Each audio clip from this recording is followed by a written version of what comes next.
ఆదిలాబాద్ జిల్లా municipal chairman పీఠాన్ని Congress party కైవసం చేసుకోవడంతో బేల మండలంలోని సిర్సన్న గ్రామంలో కాంగ్రెస్ పార్టీ శ్రేణులు సంబరాలు చేసుకున్నారు. గ్రామంలోని ప్రధాన వీధుల గుండా టపాసులు కాల్చి కుటుంబ సభ్యులకు మిఠాయిలు తినిపించుకున్నారు. మున్సిపల్ చైర్మన్గా ఎన్నికైన బండారి అనుష సతీష్కి గ్రామ కాంగ్రెస్ పార్టీ శ్రేణులు తరపున శుభాకాంక్షలు తెలుపుతున్నట్లు కాంగ్రెస్ పార్టీ యువ నాయకుడు సచిన్ రెడ్డి తెలిపారు. ప్రజాప్రభుత్వం యొక్క అభివృద్ధి సంక్షేమ పథకాలు చూసి ఈ రోజు ప్రజలు కాంగ్రెస్ పార్టీకి పట్టం కడుతున్నారని పేర్కొన్నారు. కాంగ్రెస్ పార్టీ అసెంబ్లీ ఇన్ఛార్జి కంది శ్రీనివాసరెడ్డి నాయకత్వంలో మున్సిపాలిటీలు మరింతగా అభివృద్ధి చెందుతుందని ఆశాభావాన్ని వ్యక్తం చేశారు.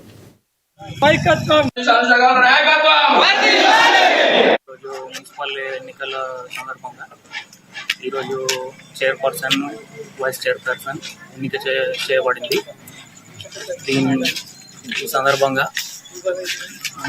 కాంగ్రెస్ పార్టీకి అన్ని పార్టీలు కలిసి భారీ మెజారిటీ ఇచ్చి మున్సిపల్ చైర్పర్సన్ మరియు వైస్ చైర్పర్సన్ ఎన్నుకోవడం జరిగింది. ఇందులో భాగంగా మన సిర్సన్న ముద్దుబిడ్డ అయినటువంటి బండారి అనుష సతీష్ చైర్పర్సన్గా ఎన్నికయ్యారు. ఈ సందర్భంగా సిర్సన్న విలేజ్లో సంబరాలు జరుపుకుంటున్నాము.